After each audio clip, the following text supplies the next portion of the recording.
Turn on. Well, good morning and welcome into the David Paisano Show. Looks like the camera is a little slow again this time, but I apologize for that. Usually these streams end up being audio for the most part anyway. So I picked with the book There's Treasure Inside today by John Collins Black. And we're going to be talking about where I left off last night. And if you remember correctly, the first chapter in the book told us that you need a roadmap, right? Then the second chapter in the book then indicated that you need to have a plan. Uh, the third chapter in the book basically said, don't wing it. In other words, you and the person that created the treasure must be on the same page. And then the third chapter is talking about how the joy in the treasure hunting is in the details, and that it's important to make sure that you have all the bases covered. So, in other words, he's giving you these advice items on how to approach your treasure hunt. The fourth chapter we started talking about is blazing the path. And here we got introduced to a story where John Collins Black was out digging in the dirt for stones. And then later, after digging in the dirt, he in life found a guy by the name of Rob Levinsky. And Rob Levinsky uh, had grown up, and uh, he had ended up getting introduced to a guy by the name of Scott in Columbus, Cincinnati. And this guy then is the guy that provided a good amount of the actual emeralds that are in the treasure chest. And so um, I'm going to pick it up where we were talking about the myth of El Dorado. So, in this chapter, he says, then a strange new twist on the El Dorado myth got reported back to Spain. This time, however, the story may have been true. A conquistador by the name of Pedro Alvarado said he had come across a tribe in South America who possessed a giant emerald carved into the shape of a parrot. The tribe worshipped the emerald parrot immensely, even bringing lesser emeralds to honor it. Alvarado's story spread quickly, and exploration in South America soon spiked. After months of searching through the forest of the Andes Mountains, an emerald mine was discovered by the Spanish explorers. They were amazed by what they saw. This mine produced the most radiant emerald these men had ever seen. They called it the Chivor. Okay, and so there's a story here about the alum and Don Francisco Strepo. And this has to do about San Jose, actually. And so I don't know if this leads you to a possible discovery of treasure in San Jose. I don't know if this relates back to the whole, uh, Mountain View information that we had earlier. It could relate back to the information we had earlier concerning Menlo Park. But now we've moved on to San Jose. All of this is in the same geographical area, if you will. Okay. Uh, and it goes on to say Restrepo knew from published text and local legends that the Chivor mine was positioned near a very particular outlook. This vista, Monte Vista, if you will, California, is mentioned in one of the movies in the back of the book. Um, and the plains of the Lalanos could be seen below. Restrepo would need to locate the specific vantage point along the mountains in order to find Chivor. Now, it's interesting to note because the plains of the Lalano could also refer to the Lalano Escudado, which is a prominent part of the area around Canyon, Texas. And we all know Forrest Fenn had some stuff in the Canyon, Texas Panhandle of the Plains Museum, and that's staked plains, if you will, was also an important part of the tradition of the Westerners from that part of the United States, Texas, if you will. In other words, the Westerners chapter in that area in Lubbock, which Forrest Fenn founded, was the Lalano Escudado chapter. Okay. Again, just information that I don't know if it was included in this book or not. Restrepo and his team began the research at each and every clearing where they arrived. They appeared below over and again. The plains of the Lalanos were nowhere to be seen. The men kept slashing, they kept chopping, and weeks went by. Eventually, the steep mountains became too much to bear. The men, exhausted and gave up. They discussed calling off the search, but the light of each morning sunrise greeted them, and the men kept making decisions to follow the clue wherever it led.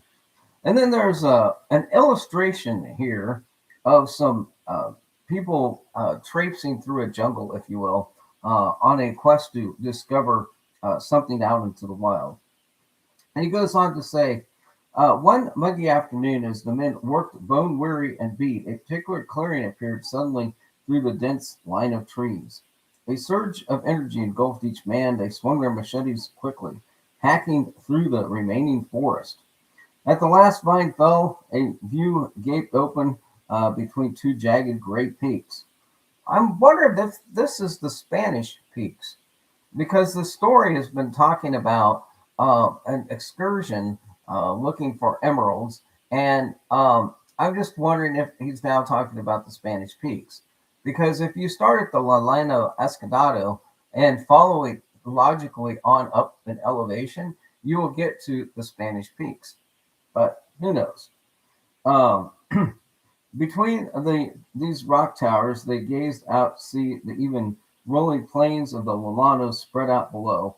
They looked at each other in desperate relief, opened arms to embrace and celebrated. So I think what he might be describing here is the finding of the blaze, because this is the chapter where it says blaze your path. And perhaps he is reiterating what the blaze is in this particular chapter, giving you a little hint into perhaps what the blaze is about. If you found the correct blaze in Forrest Finn's poem, this chapter could actually be relating back to the back of the book where we're talking about finding Forrest Finn's treasure as one of the smaller boxes in the hunt. Uh, Don Restrepo located the Lost Chivor mine shortly after, just as he had been told the mine was not far away from the vista. And if you go back to Forrest Finn's poem, where you're listening to the poem and you're reading it out loud, it says, uh, uh, uh, Marvel gaze. You're talking about a Marvel gaze, right? Uh, Terry, and I guess maybe this is where this relates. I don't know. He might be just telling you information to help you find that box. Thanks to Restrepo, the Chivor mine continues to operate today. It still produces minerals. Now, in a way similar to how Chivor awaited Restrepo's, our 96-carat emerald waits patiently for you to come find it. If Restrepo were alive now, I imagine he might find this fact extremely amusing. There's got to be a clue in that sentence or in that statement. There has to be a clue in there. Uh, and realized that if you take the word rest and the Restrepo, you can turn this into rest repo. In other words, you got to repossess it. The whole story here is talking about the repossession, just the way in which Forrest Finn repossessed the chest from the real finder. Oh, I have a great respect for what Don Francisco Restrepo accomplished. And when I hiked the Andes Mountains, I traveled over the well-worn trailways. To bushwhack through those mountain forests at all those many miles is unimaginable to me. Fortunately, there's no jungle clearing required to find any of these treasure boxes. In that regard, your task is much, much easier. There is a lot to be admired about taking the road less traveled. Following one's own path is not always easy, but it can be amazingly rewarding. Watching my two young children, I'm reminded each day of the delight that comes from the freedom of not needing to fit into a norm or live up to some social expectation. Okay, so once again, this guy likes to give direct advice to his searcher, his solver, and that kind of thing. And so here again, he is trying to mold the person that is going to find that chest into a certain type of individual, right? The thrills of Rob and Restrepo's adventures also remind me of the excitement I felt when digging for rocks in that rough red dirt embankment. Well, maybe we're supposed to take the red dirt road into Oklahoma. Some 40 plus years ago. I don't know. Is he telling us that this treasure is hitting above 40?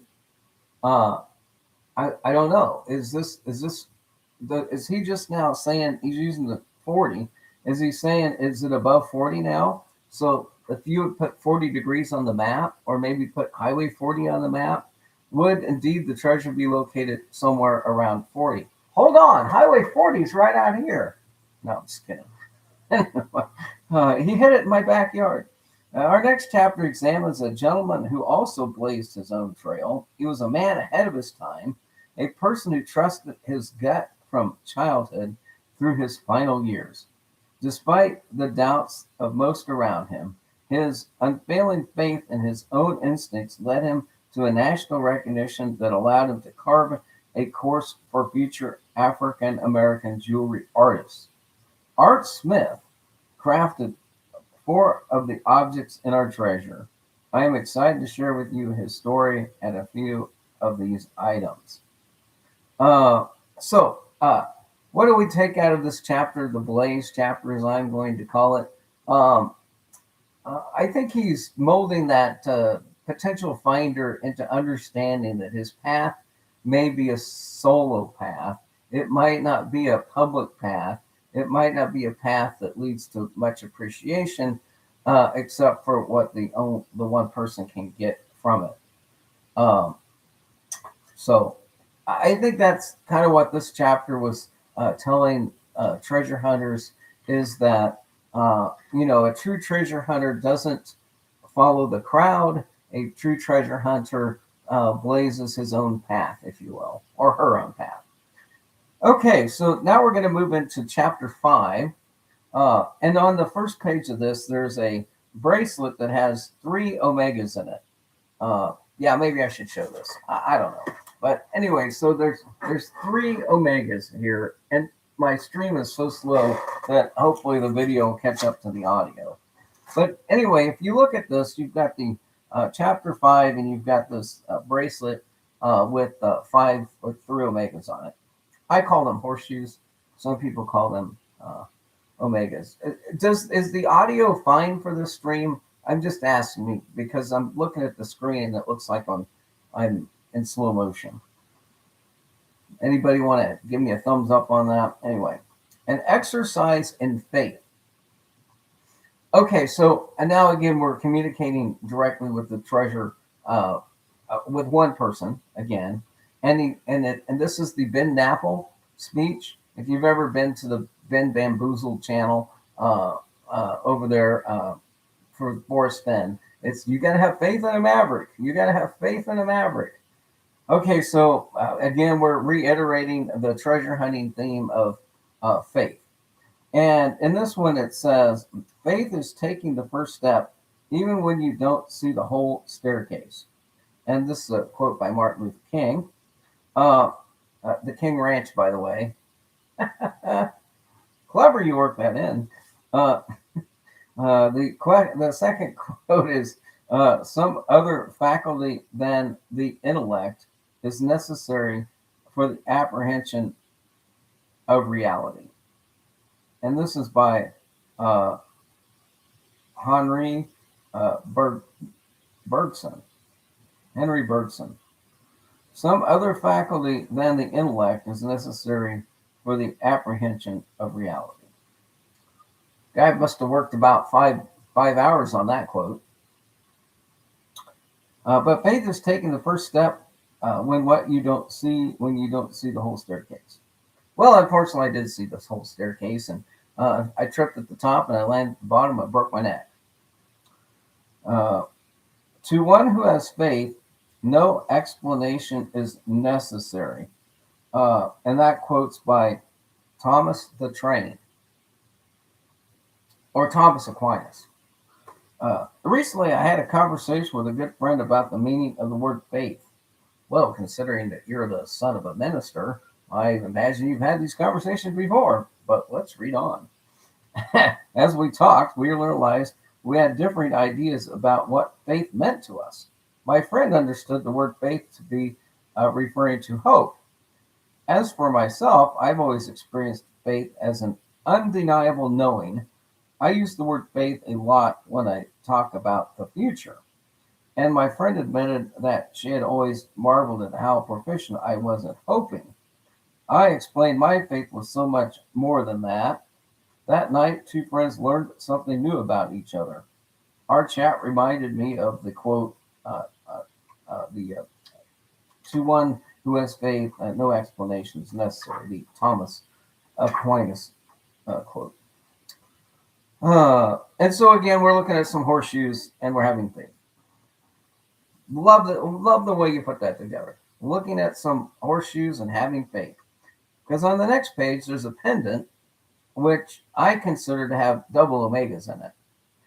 We're now looking at page 58, the double omega pendant, as I call it. King Brown, by the way. Fitting. Okay. I can't believe the guy was able to work all this in, but he did a marvelous job. On April 19th, 1879, a vivacious child was born in Morgan's Pass, Jamaica. Her name was Mary Elizabeth Williams. Really? Okay. Now, despite not having a school to attend, Mary acquired a skill quite rare for children in her town. She learned to read from the local priest. At night, she'd entertain her parents reading scriptures to them from the Bible. Mary possessed a mind full of big dreams, even in the face of rigidly harsh poverty. Deep in her heart, Mary had a faith that there was a better life awaiting her. As soon as she could, Mary took a job as a hotel maid in Kingston, feeling that the larger city would provide possibilities for her.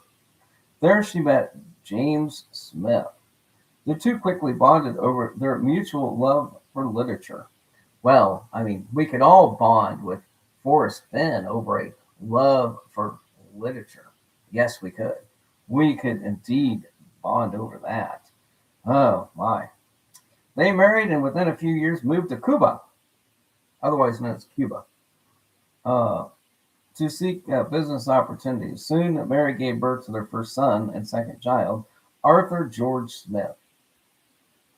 George Smith. Oh, okay. This is where we might want to look into the derivation of the word Smith. Oh, just for the curious people out there. On July 20th, 1920, Mary and James boarded a ship with their two children and sailed from Cuba to New York City. It quickly became obvious that their son Art was very bright. My grandfather, Art, used to sleep in that bed. Not that bed, but they used to, my grandma and grandpa used to sleep in this room right here. His name was Art. But again, I digress. This book's not about me in any way, shape, or form. But they bullied him. They jeered him and made fun of his Jamaican accent. Yet, like his mother, Art Smith was committed to his faith in what was possible. Detractors would never be able to sidetrack Art from the vision he saw for himself. Art was particularly talented after receiving an honorable mention from the local ASPCA contest. In other words, he won an award for making a poster of an animal of some sort. The eighth grader proudly proclaimed to all in attendance that he would become a professional artist. The friends of the family rolled their eyes. They wagged their fingers at him and told Art he would starve to death before that ever happened. Uh, the tides of fate seemed to be conspiring against Mary's and her family's dreams for a better life. Depression hit. Uh, but this was an opportunity for Smith. He submitted an application and was granted a full scholarship to the four-year college of Cooper's Union. D.B. Cooper, it's amazing how this story can actually weave in all the D.B. Cooper stuff by just mentioning Cooper here, Cooper's Union. Cooper's Union was widely known for its art, engineering, architecture studies. Art Smith became one of only 6 black students enrolled in the school's art program. So there you go, 1 6, 16, 1 6, I don't know, GPS coordinates, who knows. Uh, so the World's Fair came to town, and in an attempt to strengthen New York's bid, the business from the city created the New York World's Fair Corporation. Art Smith won the first prize here. This gave him a huge boost into the 1930s, and he then became one of the first artists to start doing three-dimensional art design. Less than 1% of all black men held college degrees when Art Smith graduated from Cooper's Union. Even with a degree. Okay, so we're talking about degrees, and I don't know if this is where you get into some degrees of declination using the numbers that are presented in this chapter to get uh, a place to look. But again, anytime somebody mentions a degree, either in temperature or in any form, I take it as a hint, possibly to a GPS coordinate. So he got a job teaching art at the Art Center in Harlem. And here's where he met Winifred Mason, an African American jewelry artist who had just opened her own jewelry store in the Greenwich Village. Mentoring with Mason inspired Art to open up his own shop. And I don't know if this is where you get into the Masonic aspects or any potential Templar, Knights Templar type of things that would present a potential solve location for you. But again, I always get excited when I see that. Still, Art never lost faith. With the partnership of a white man whom he had befriended at Winifred's shop, Art was finally able to procure a store and a lease. Within days, a brick smashed through the store's glass window. Insults were shouted by passerbys, but Art remained resolute. And I already mentioned that I have the brick, the Reynosa brick from the Houston Solve. I earlier talked about how the double-breasted suit matched the double-breasted suit of our friend Sam Houston. You mentioned Sam Houston in the chapter where he talks about the Pokemon box. The lizard is the Charizard. The Charizard's hot breath is the one that fires the bricks. And here again is he's mentioning a brick and how that if you have a brick, you should have faith in your brick. Okay. Uh, okay, but Art Smith's reputation in the local areas grew steadily. Everything changed when he befriended a man named Tally Beatty, a dance choreographer who worked on shows with Duke Ellington.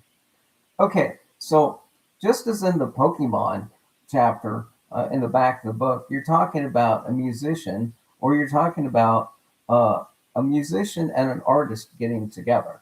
Huh? How does this sound familiar?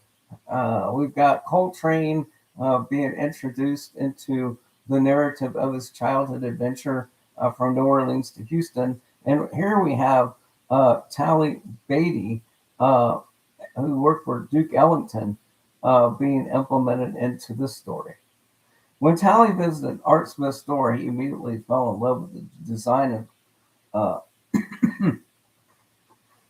and he wanted the designs for his dancers.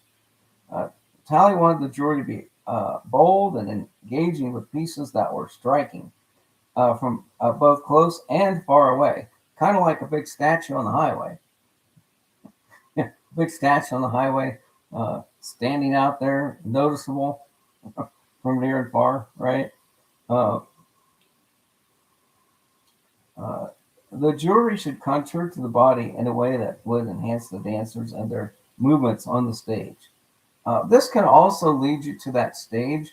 If you really like my Bixby Parks all about in California for the Past and Future box, there is a concert stage that was funded by Wozniak, if you will. And he introduced you to Wozniak and Jobs in the first chapter of the book. And here he could be returning you back to the stage where Wozniak had donated a whole bunch of money to this art project or to this uh, theater project, if you will. A piece of jewelry is, in a sense, an object that is not complete until you relate it to the body. Like line, form, and color, the body is a material to work with. It's one of the basic inspirations in creating form.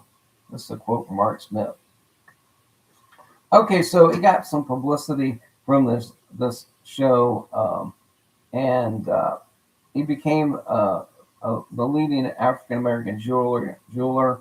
Uh, he knew he wanted to have a career as an artist, but he was unsure of himself because of his race and that kind of thing. Uh, but Smith's belief in himself was a guiding lighthouse amidst the tempest of outside opinions. This is a quality well sorted, well suited for many types of treasure hunters. So I guess here's what you should get out of the chapter. A belief in yourself can be a guiding lighthouse amidst a tempest of outside opinions. This is a quality well suited for many types of treasure hunts. So again, I think his book is trying to give you an idea on how to be a better treasure hunter, how to better formulate your ideas. And here he blatantly is giving you an example. I can imagine a day in the not so distant future when many opinions may exist about where I have hidden our treasure.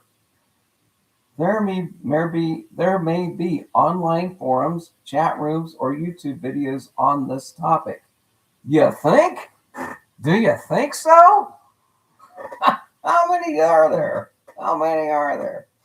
If enough time goes by, countless ideas and speculations about our treasures might be cataloged. You think? AI will probably even share a perspective or three. You think? Depending upon when you are reading this book, some of these things may have already existed. If I were to offer any piece of advice on this topic, I'd say that instead of listening to the opinions of others, value your own. Trust in what you know. Have faith. This will make a difference. Wow. Did Shiloh give you that advice? Hey, John Comer, when you're writing your book about my grandfather's treasure hunt, I need you to put this in there because I'm going to have a guy named Ben. And this guy named Ben's going to be hosting this blog. And you're going to allude to the fact that there might be blogs and YouTube shows out there. And his overarching theme will be, you have to have faith in a maverick. You have to have faith in a maverick. And he will probably keep this show going for at least 5 or 6 years after I'm gone. And if we work together, he can get subscribers to his Discord channel, and I can get people to buy this book. We just need to create this catalog. So, I mean, are you going to try to sell this catalog in the future like Britney Spears is selling hers? Britney, baby, you're not getting enough for your catalog. You should get hit at least one more time. Come on now. Oh, the Hoop is here. I'm sorry, but I don't have Redneck Express blocked. Captain Kidd wants to know, did you sign up for the bronze skull that Douglas Preston announced? It looks awesome. I didn't know there was a place to sign up for a bronze skull. Is that the bronze medal for participating in the Forrest Fenn Olympics? Look, you could get a bronze. Look, you could be the winner of a bronze skull if you participate in the Forrest Fenn Treasure Inside John Collins Olympics. And talk about the chase, please, you traitor. I've worked in quite a bit right there. I pretty much worked in quite a bit. Have faith, just like Shiloh says, just like Ben Apple says. Uh, I do not assume to know the ultimate source from which faith springs. Uh, that is a topic too expansive for this book. However, I have experienced that when I trust my instincts and have faith, there's almost always a solution that is found. I sometimes wonder if faith is something I can teach my children. This might be well beyond my scope. Uh, they may simply have to discover it for themselves. Perhaps the best I can do is to model faith for them. If I am lucky, this will make it easier for them to learn wherein it lies. Okay, as long as they don't Google game. I should add, I don't begrudge my good friend for confusing my faith with hope. Faith is not quantifiable. Having a knowing, even one that exists in every fiber of your body, can't be measured by someone outside. Faith is an invisible force, but it is a powerful one. Faith is akin to having an ethereal treasure map guiding at each step of your way. So, in other words, you don't have to do anything. You just have to have faith. No boots on the ground required. No YouTube shows required. No commentary required. Nothing like that. All you have to do is just have faith.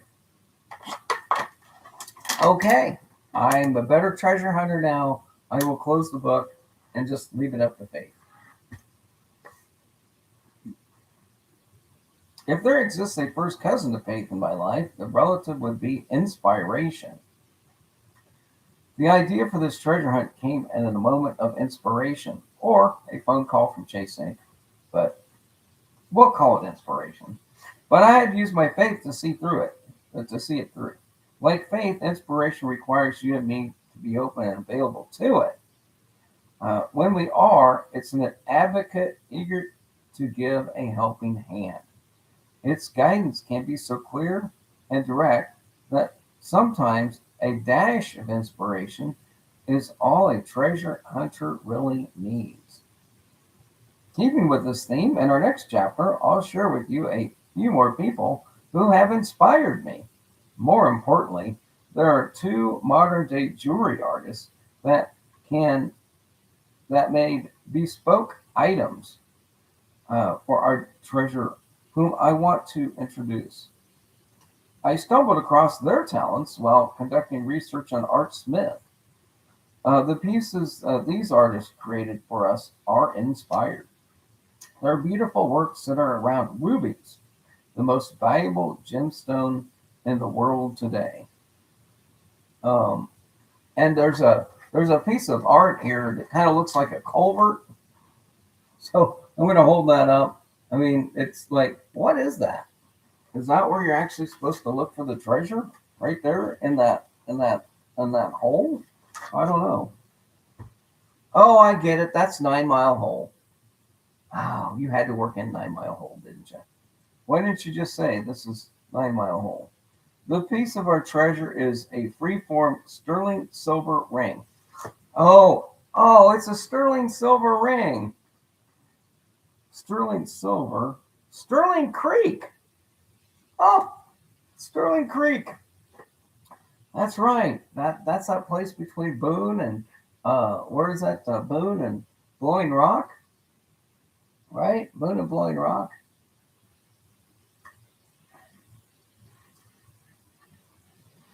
So now we're up to chapter 6. We've had faith, right?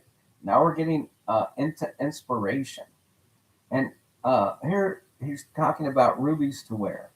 Now, whenever I talk about rubies, I have to think about the ruby slippers from the Wizard of Oz, right? So I immediately go into the "there's no place like home, there's no place like home" kind of thinking, uh, and kind of how it looks for me right now. Uh, so, ooh, wow, I gotta take a drink.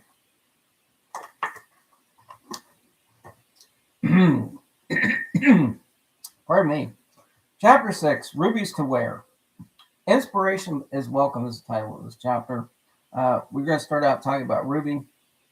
Uh, Inspiration is some mysterious blessing which happens when the wheels are turning smoothly.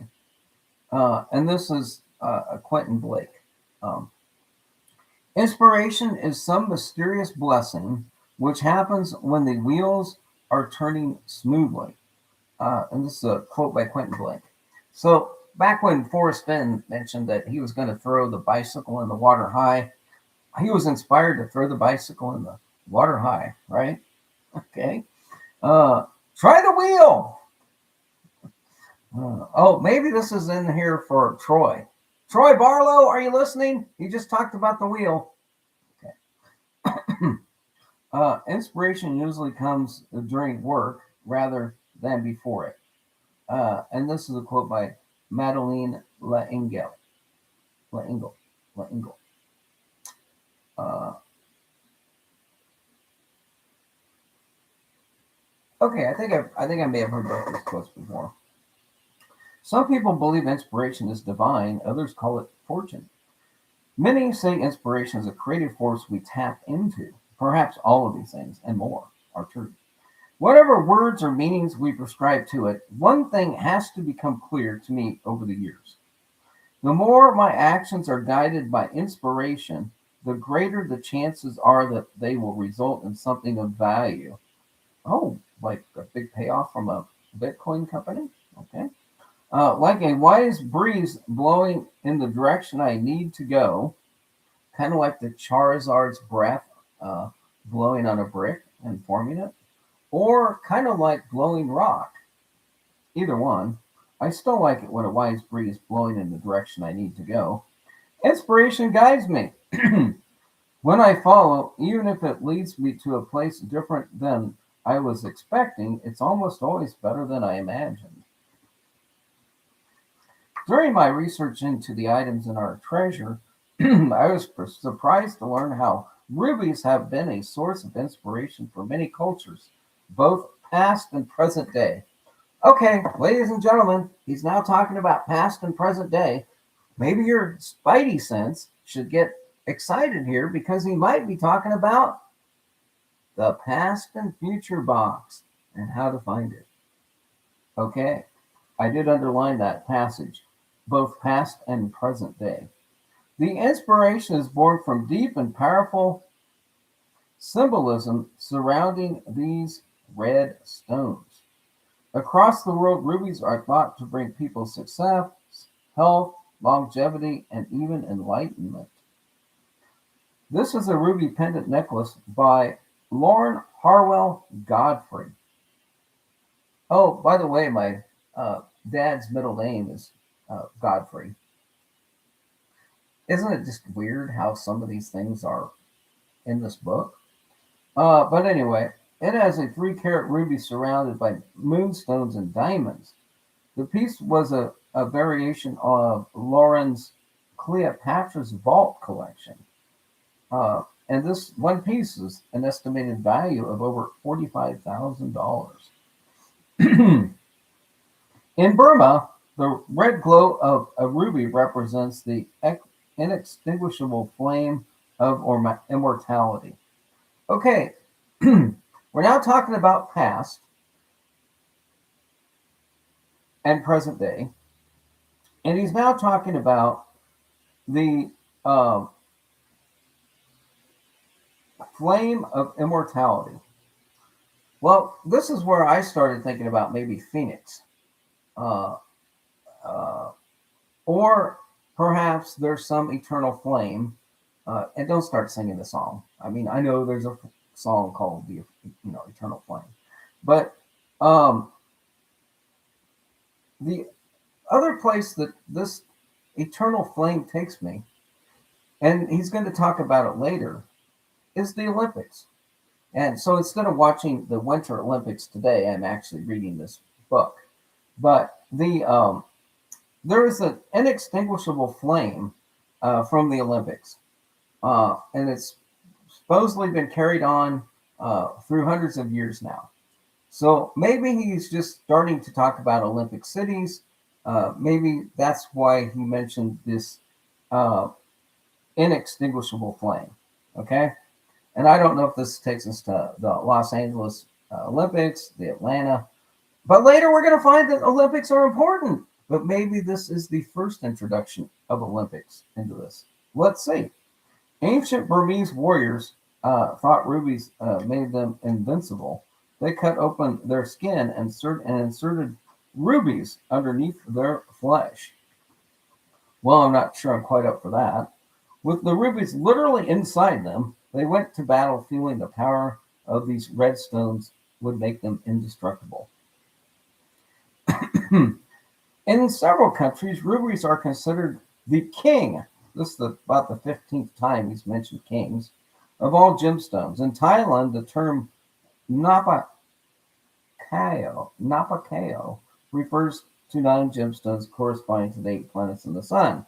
The ruby. Oh, so now we've had a reference to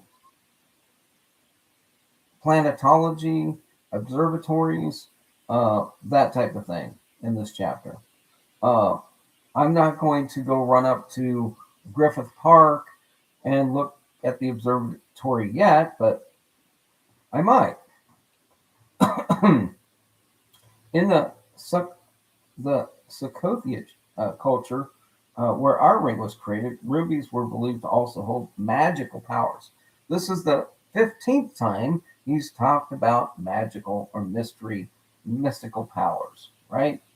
Again, there's a theme to all of this. Notice again how the image frame of the following picture is in a daguerreotype, old-timey type of picture frame.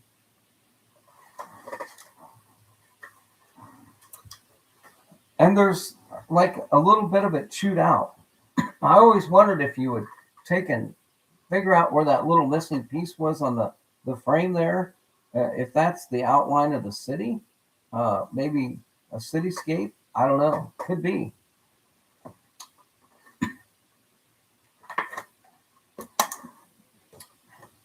In the Hindu traditions, rubies have been thought to influence the cycle of immortality by inspiring a better station in one's next life. Yeah, kind of been waiting. Uh, they were the most coveted by the Hindu. Uh, Today, rubies are in high demand. The quality of rubies are scarcer than ever before. These 2 factors have made rubies the most expensive gems by the size of the world.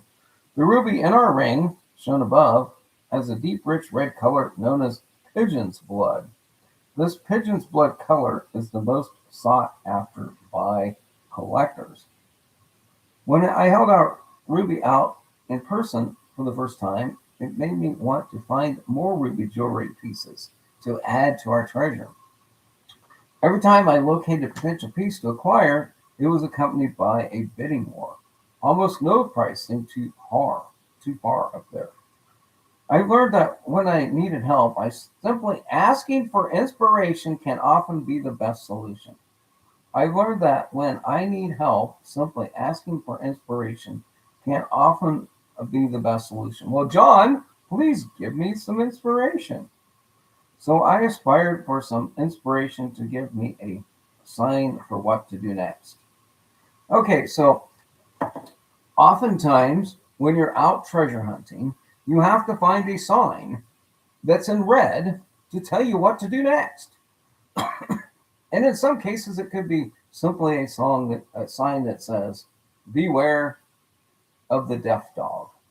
Okay. So if you're out casually treasure hunting, you might want to beware of a deaf dog, if you will. And of course, if you know anything about Eric Sloan, and Eric Sloan's hearing, not Eric, uh, not Eric Sloan, back. Hit the button, hit the back button, hit the delete. Let's start again. If you know anything about Joseph Henry Sharp, you'll know that he lost his hearing.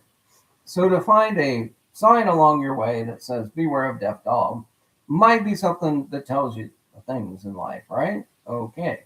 Be on the lookout for a red sign.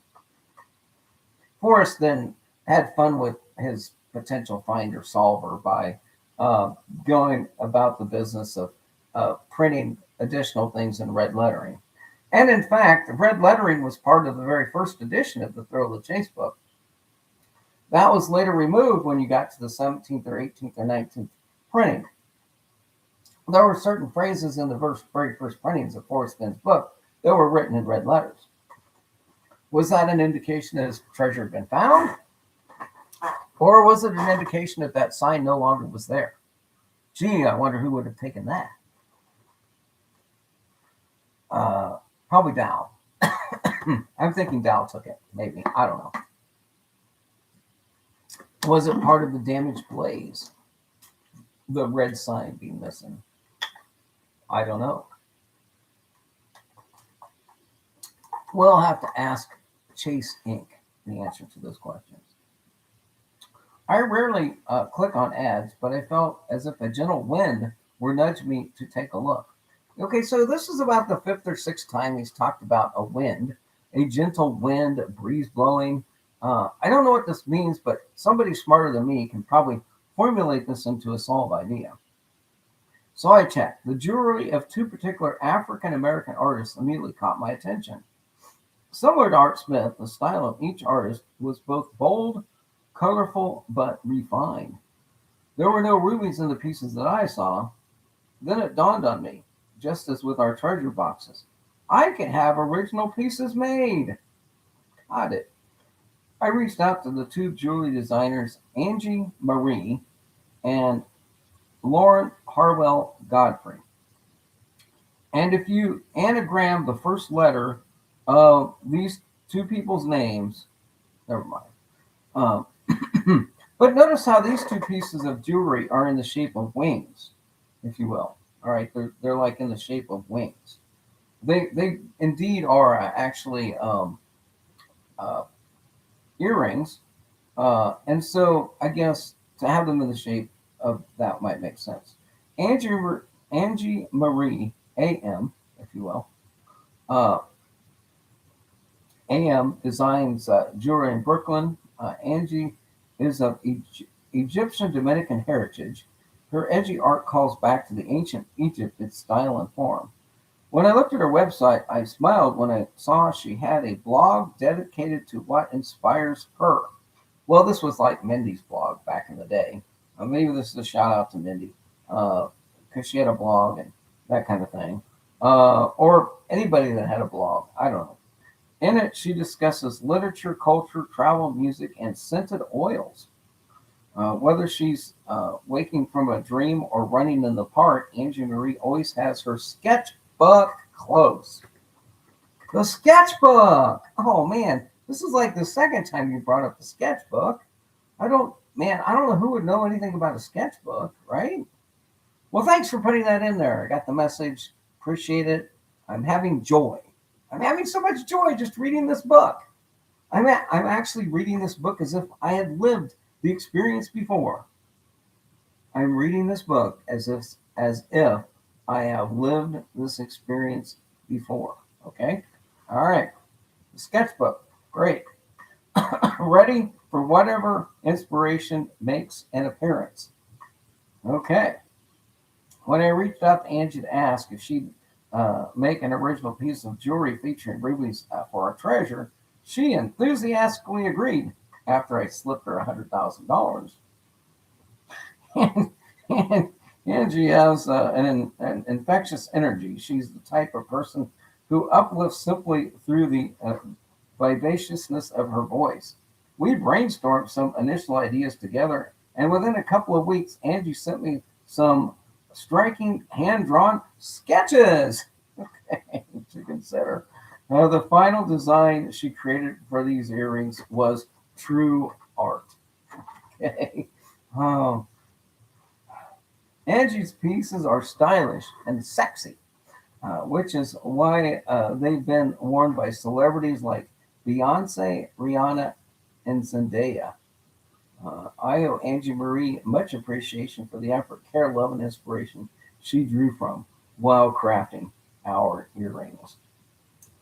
Lauren Harwell Godfrey also draws inspiration from her African heritage, and particularly from the African tradition of vividly colorful textiles. Oh, I love the text. I love you're bringing textiles into this. Some people that think that if you look at the Appalachian Trail box map in the back, that there's actually a roll of fabric back there. If that's the case, maybe we should read some more here. I researched Lauren for a while before I phoned her. In each interview, I found Lauren spoke of her charity work. Uh, she was she has raised money for World Central Kitchen and No Kid Hungry, a nonprofit that I have also supported. Uh, she sits on the board of directors of Futures Without Violence, a nonprofit group working to end violence against women and children. Lauren is a compassionate advocate for nonviolence and uses her art to raise money and awareness for people in need. Lauren inspired me through her actions and her art. I want to thank Lauren for designing our ruby pendant and necklace on page 64. I think it's a magnificent piece. Okay, so where is that? 64. Oh, what is that? Gotta go back. Oh, here it is. That's it. The $40,000 piece.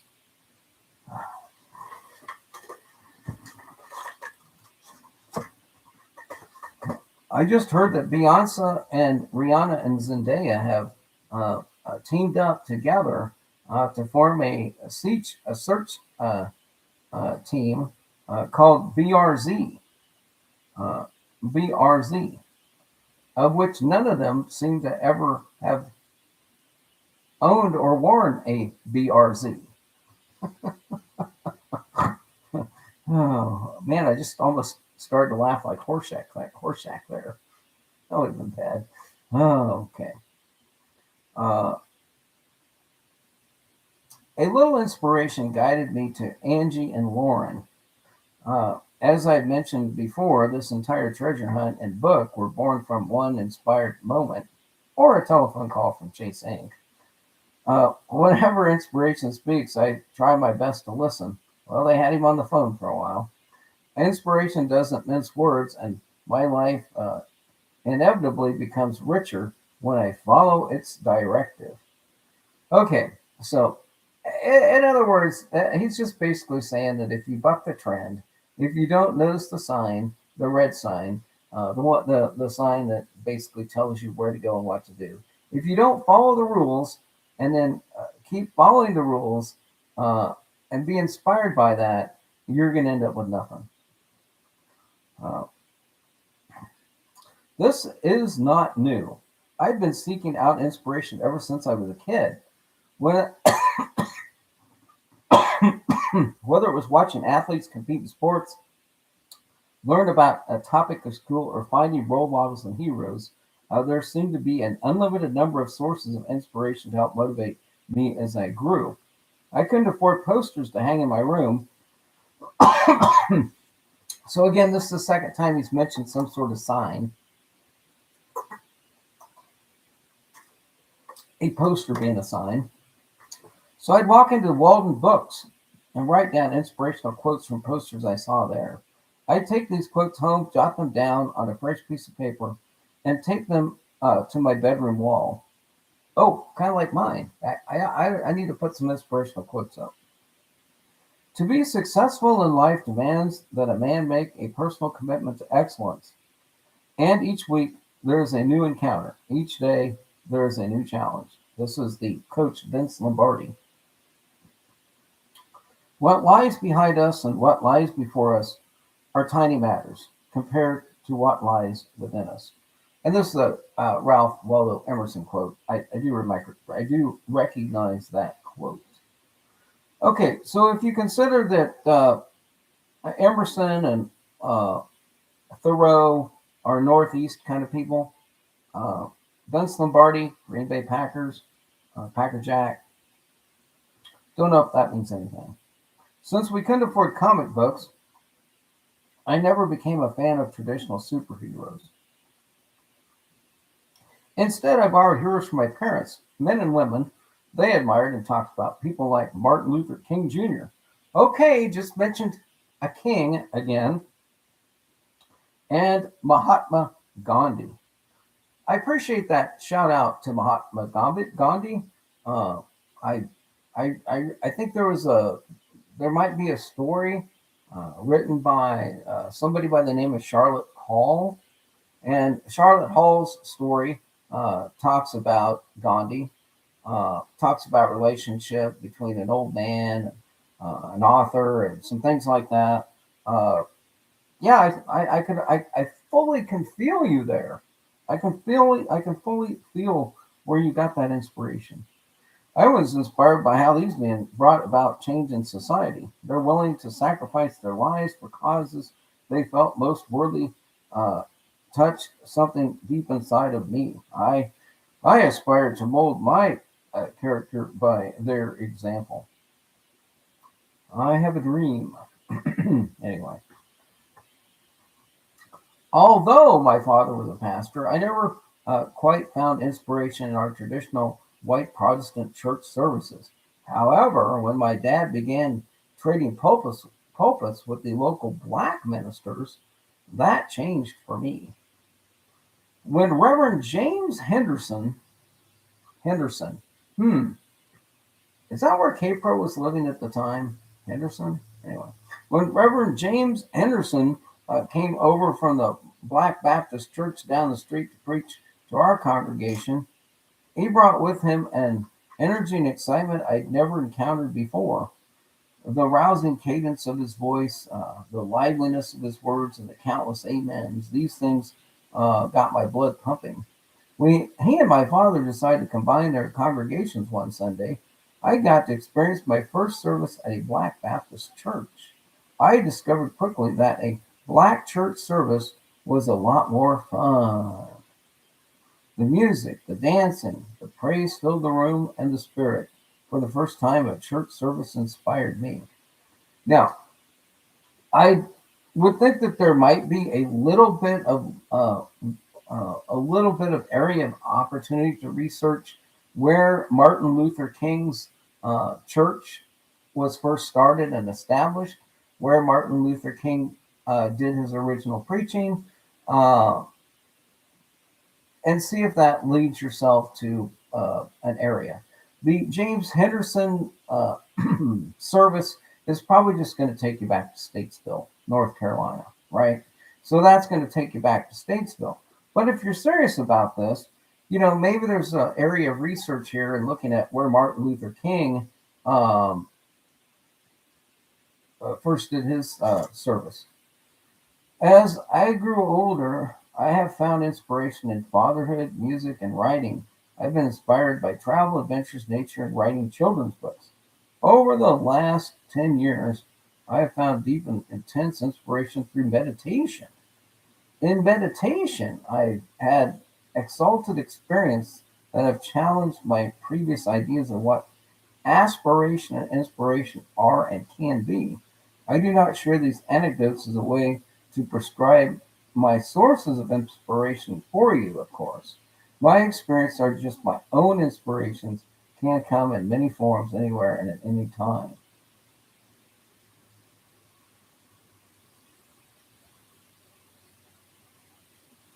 Like the wind, inspiration is an invisible force that can move us.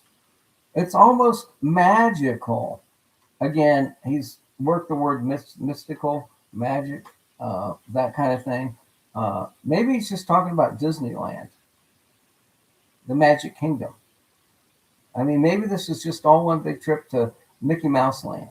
I don't know how many times he's mentioned large ears in the book, but if he gets around to it, I'm definitely going to Disneyland, the magical kingdom, if you will. Uh, that could lead you to either Orlando or California. All right, like the wind, inspiration is an invisible force that can move us, something that can guide us through the thresholds between serendipity and destiny. Inspiration still has the same effect on me today as when I was a child. A child? A magic kingdom. It makes me want to get up and dance and jump around just as I did at Reverend Henderson's church services. So I actually think that there is, the beat of the dance and the thrill of uh, the beat of the dance and the whoop of the drum. This was also a book that was written by Forrest Fenn.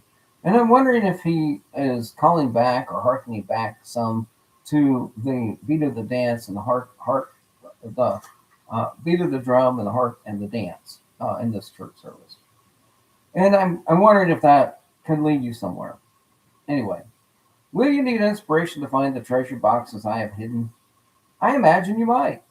If you ever feel discouraged while searching, remember, you can aspire for a little help. Call to it. Just like peering behind a rock to find a treasure box, inspiration can appear almost anywhere. Just uh, for just feel for where its breeze nudges you. I think there's an important clue there to one of the treasure boxes, or even maybe potentially to the lion's share box. I always highlight these somewhat interesting statements that he makes towards the end of his chapters. But it says, just like peering behind a rock to find a treasure box, inspiration can appear almost anywhere.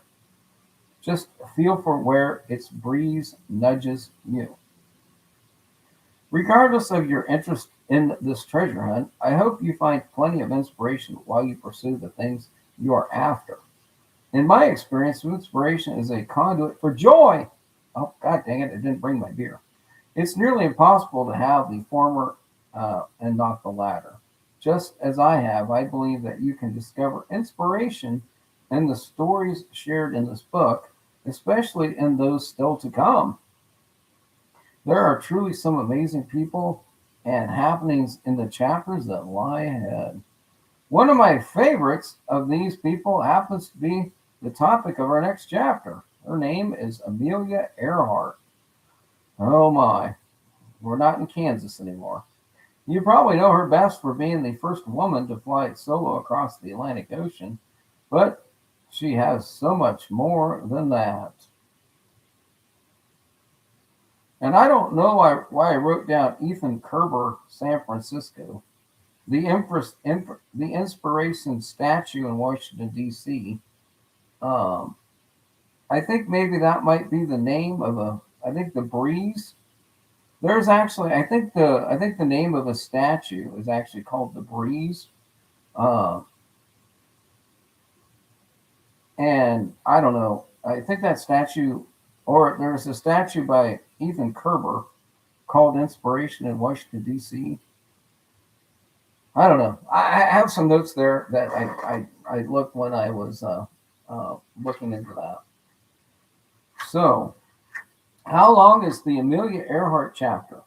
Well, this one hits home for me because, believe it or not, my family actually lived in Atchison, Kansas for a period of time, uh, and it would have been shortly before Amelia Earhart came over to uh, uh, her prominence.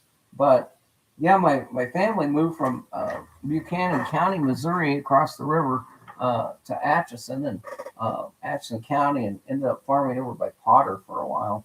I need to go back up there and look around a bit and see if there's any Earharts buried in the same Potter cemetery up in Atchison. That would be interesting. Some a little fun day trip to make. But for those who were around during the Forrest Fenn treasure hunt, you'll remember that Amelia Earhart was the uh, uh, something daughter, something little daughter. Forrest Fenn mentioned her. A lot of people.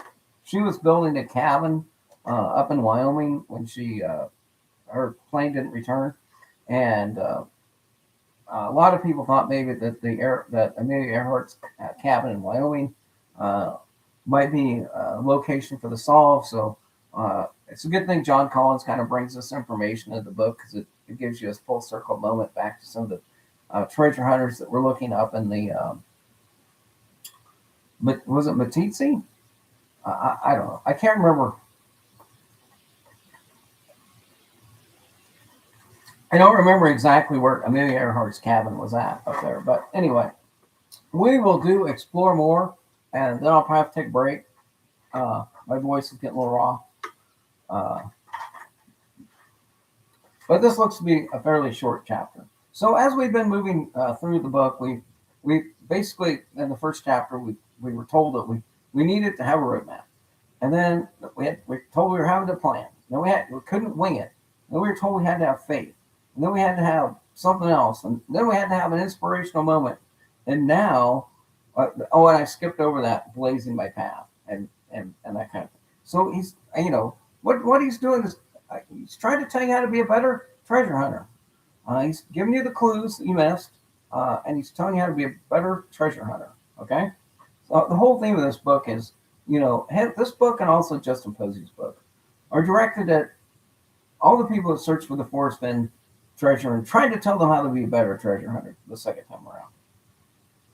Explore more at Atchison, Kansas. So exploration is really the essence of the human spirit. And that's a quote by Frank Borman. And the next one says, if you are curious, you'll find the puzzles around you. If you are determined, you will solve them. And this is a quote by Erno Rubik. Of course, he's probably the guy that started the Rubik's Cube, right?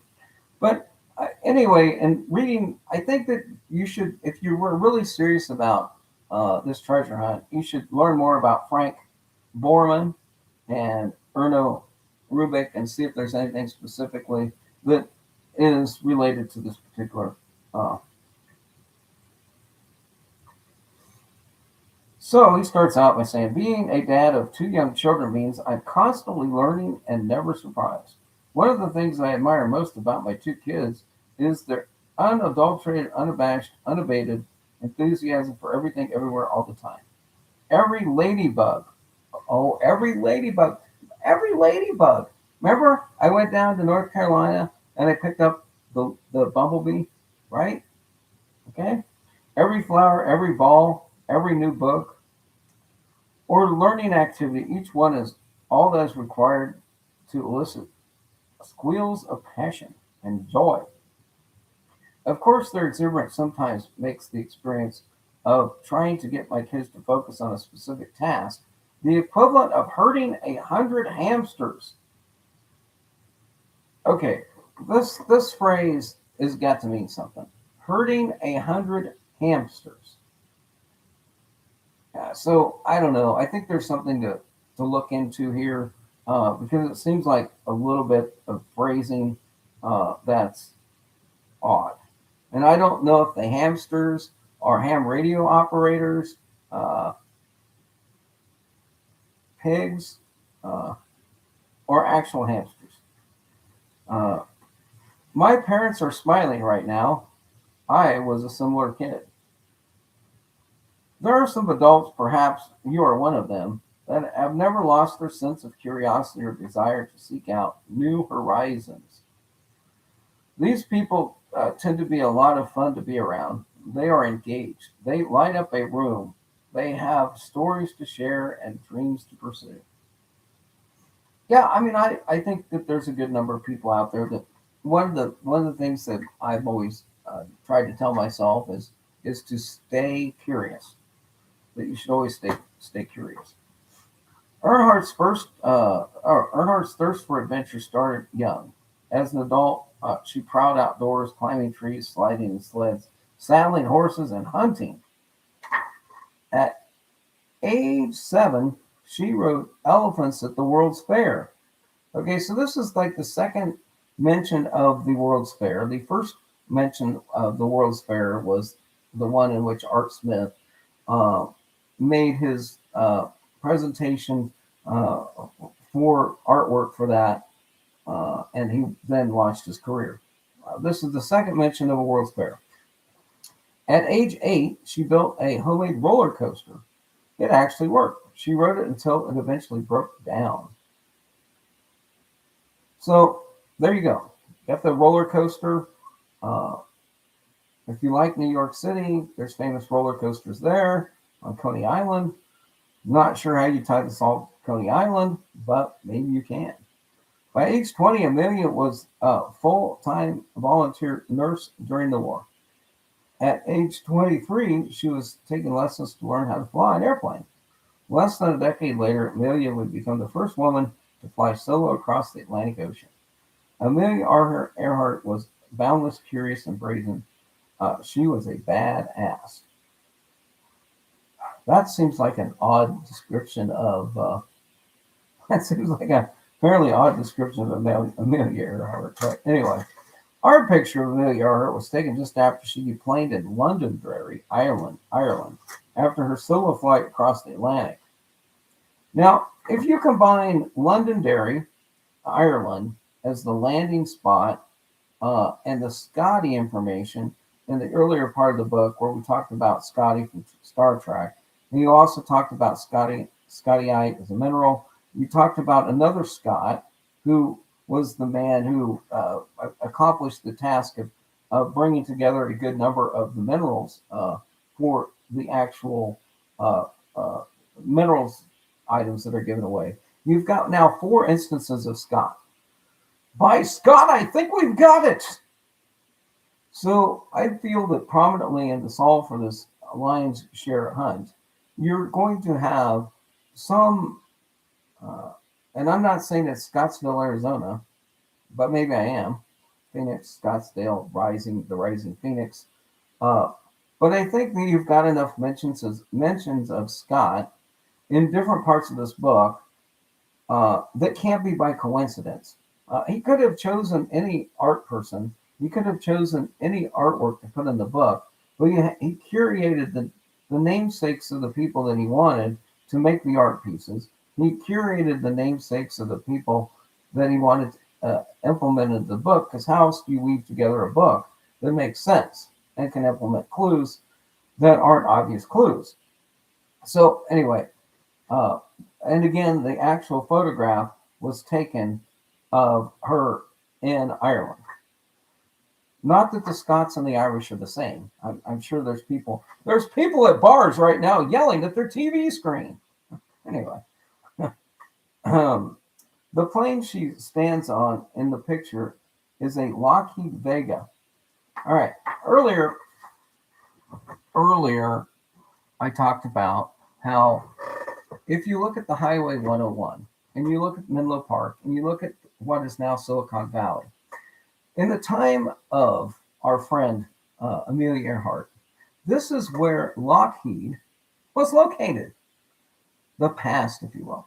And so if you look at the history of the area of Menlo Park and the history of the Silicon Valley, you'll find that the Lockheed company was located there. I'm not saying that that's where her specific Lockheed Vega 5B was built. I don't know for a fact. But before this became Silicon Valley, it was aircraft, and it was also Hughes aircraft. And so between Wichita, Kansas, Seattle, Washington, and Long Beach, all the way up to Menlo Park, was where most of many of the aeronautical aspects. But if you don't like any of that, you can just go start looking at Kitty Hawk. When Earhart is mentioned, it is usually for her accomplishments in the air. She flew higher and faster than any other woman before. She was the first woman to travel across the Atlantic, fly solo. She was also the fastest person to ever fly from Mexico City to Washington, D.C., and the first person to fly from Mexico City to New Jersey. She was the president of the 99s, an international organization for advancing women pilots, and she was an airplane mechanic to boot.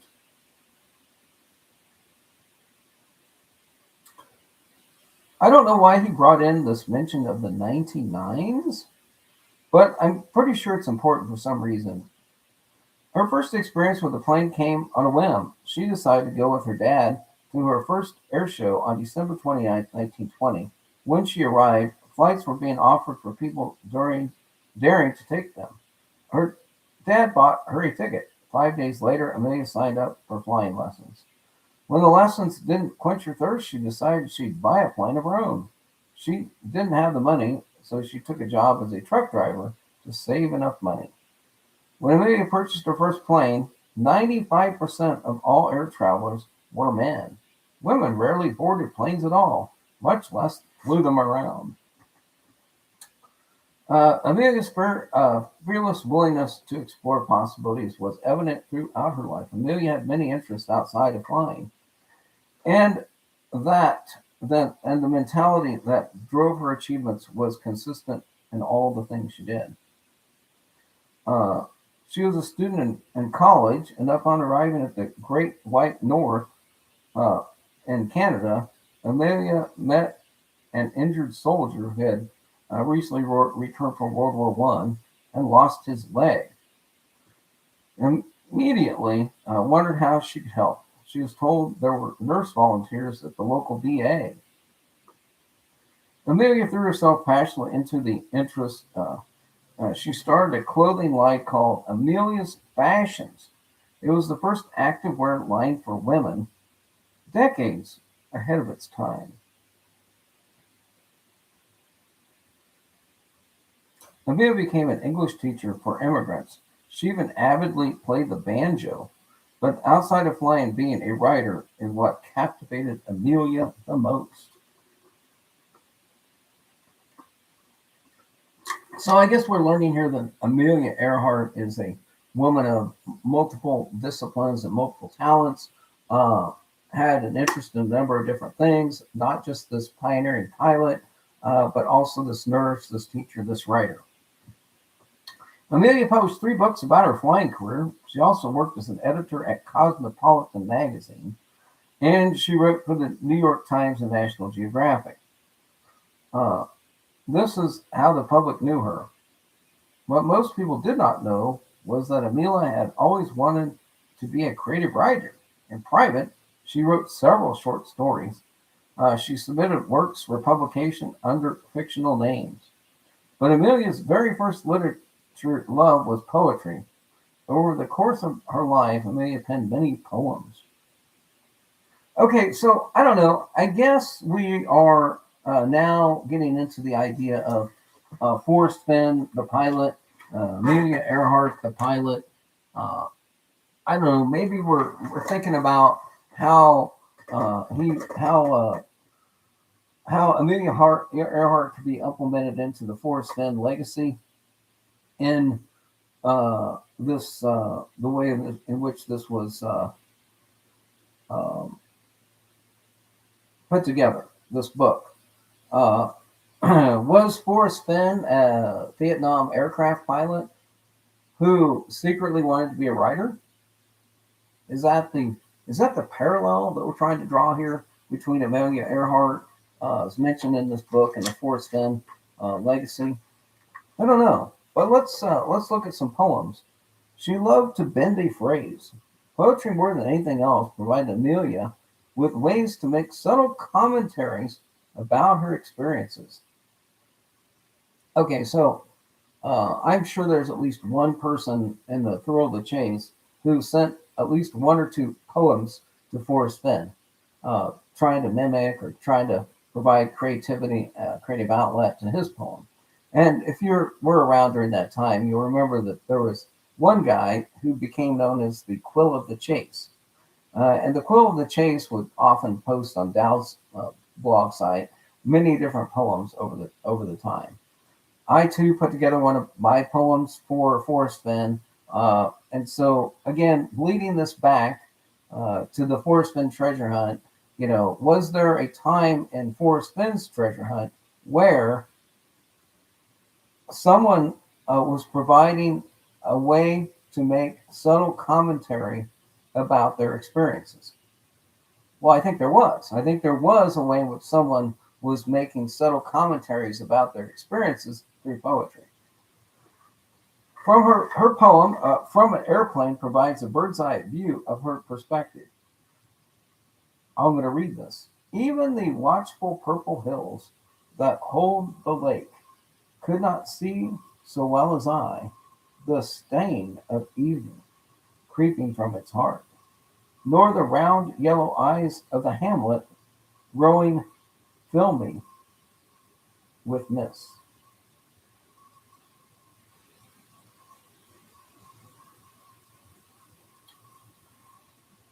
Amelia's poem Courage. Oh, by the way, people, in case you haven't figured it out, the Sam Houston statue that's sitting along the highway in Huntsville, the Pokemon box, if you will.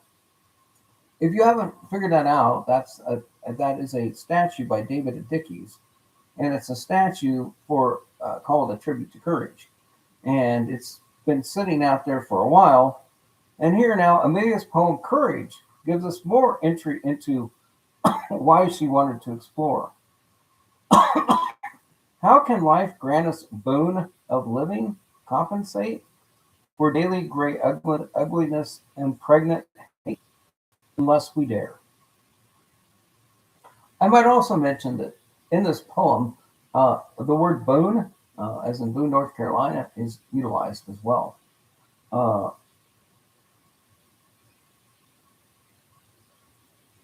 Aboard a flight in 1928, Amelia became the first woman to fly across the Atlantic. The process celebrated, but the truth was Wilmer Stoltz and Lewis Gordon had piloted the plane, and Amelia had only sat in the back of the plane, doing nothing. Amelia described the flight in her poems entitled Only Baggage. Its first stanza reads, Only baggage, if we grant it. Ah, what precious freight was there! Mother courage, child-eyed wonder, maiden spirit, pure and fair, with the whole world as her suitor, Atalanta of the air. Now, this is where you can start considering Atlanta as maybe a solved location. And all the Olympic information that had to do with the Atlanta, the leg missing. Earlier in the book, she talked about somebody had lost a leg. I'm sure if anybody that would wanted to go to the Olympics, anyway, never mind, bad joke. The baggage Amelia refers to it is sitting and watching someone else pilot over an ocean wasn't the kind of exploration that interested her. But Amelia does an excellent job of describing what compelled her. Precious freight, child-eyed wonder, maiden spirit, mother courage. Tell us all we need to know. Amelia had a ferocious will. She wanted to pilot her own life, not simply be a passenger. 4 years after writing Only Baggage, Amelia boarded a Vega S5B. This time, she was the only person on board. Um, she had some plan. 15 hours after taking off from a small runway in Canada, Amelia landed her Lockheed aircraft into the green backdrop of Londonderry Island, Ireland. 5 years and 1 day later, Amelia Earhart and Fred Noonan lifted off on an attempt to be the first people to fly around the world. This would be her last adventure. They flew 22 days out of a planned 30-day trip. Her aircraft was never discovered, but we know that she lived, departing this world, doing what she loved, living without limits and exploring new horizons.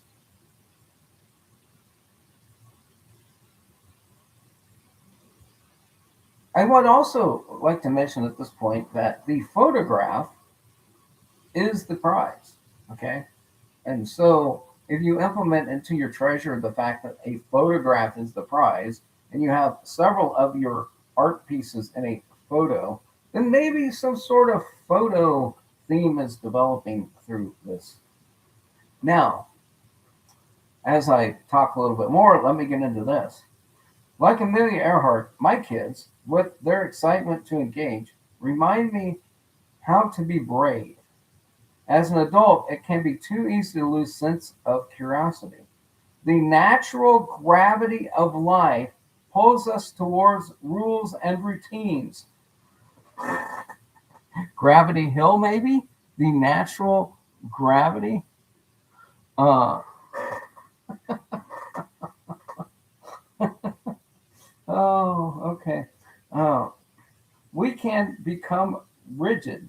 Life begins to exist inside a smaller box. The joy of experiencing each new moment quietly fades into the background, leaving us wondering how we forgot what elation feels like and why we lost the desire to discover something new. Watching my child's enthusiasm fuels my desire to explore the world around me even more. I am grateful for that. It's one of the greatest parts of being a dad. I would advise you to go out and explore more if you want to find the treasures I have hidden. This is not meant to be condescending or trite.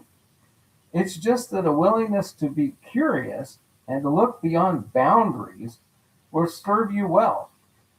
Go ahead, trespass. I give you permission. Look beyond the boundaries will serve you well. Go where others have not.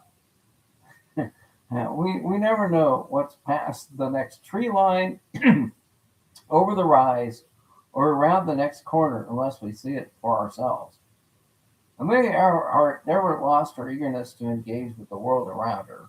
There is so much I take away from her story. Have a will to carry on, enjoy the delight of the chase. Be willing to identify those things we want to go after them with aplomb. Gee, thank you for using the word aplomb. Forrest Finn would appreciate that. I pray I never stop exploring, even if right now that means just running to keep up with my youngsters wherever they go. The man featured in our next chapter had a pilot license too, yet for him, flying was more of a hobby. This man was a consummate artist. In fact, he became the most renowned Native American jewelry designer who ever lived. He was an artistic innovator who broke traditional boundaries. Artistically, he always kept one eye on the future, kind of like the frog with the bulbous eyes, keeping that one eye on the future. Keeping one eye on the future might say, start looking for past and future clues now. But as a person, his heart was bound to the past. Oh, just when I said future, I now say past. Past and future! Here we come. He was a man steeped in tradition. He was born and lived on the Hopi Reservation of Arizona. Until the day he died, he became an elder of the oldest tribe in the United States. He cherished both the past and present, but was constrained by neither. This is why the past and future box is in Arizona, folks. And this is why it's in Scottsdale, Phoenix area. With his genius, Charles Laloma reinvented a canvas for what Native American jewelry would become. And by the way, if I'm right, I believe that Charles Laloma may have something to do with Emily Sabati. At least one of these people do. And if you know who Emily Sabati is, that's the person who had the belt buckle, who designed the belt buckle that Forrest always wore. Okay, I'm going to have to take a break. Hope everybody's enjoyed the presentation. I'll probably do a little bit more of this afternoon after lunch. And we'll start then with chapter 8. But I don't know. These insights of mine, comparing and contrasting the Forrest Finn book with some things that are generally happening or happen in the thrill of the chase over the time, is I guess giving me a new perspective. I like reading through here and making these parallels and ties and trying to point out where I think the crew. I mean, I'm just basically pointing out where I think the clues are in the book. I've frankly really kind of given up on any of these treasure hunts, and um, so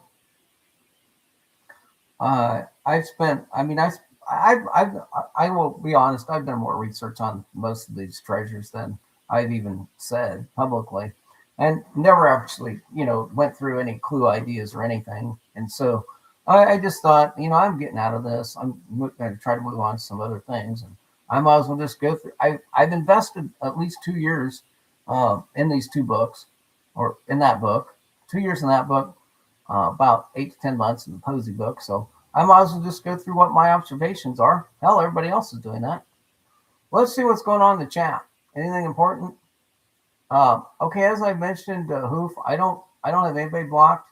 If you can't see them, or if they can't see you, I suspect it's between you two having blocked each other, or perhaps you blocked me. Uh, Many more discoveries to be had. Just checking my notebook. Well, that's always good. The QMB, the devil, a raccoon circle. Well, I know that Posey likes raccoons, and there's a chapter in his book. Somebody wants to go to Cuarto Rancho, uh, a little south of Johnson Village on the east side of the Arkansas. You can fins Passertine gamuts of Ruby Hill. I don't know. Could be. I have a couple of pieces of real estate in Arkansas. Never been there. Maybe never will. I got to get back to what I was doing before being invited to play side and seek with an old rich guy. 100% trusted living. 100%. That's what I'm trying to do. I'm trying to get back to the life it was before Forrest Fenn. Good afternoon, David. Yeah, good to see you, MJ. Earhart and Jackie O mentioned it, and JCB, and perhaps VTME too. Jeep Girl, exactly. As I was reading the Amelia Earhart story, I was getting the vibration that Amelia Earhart's story in There's Treasure Inside was akin to the Jackie O story in The Thrill of the Chase.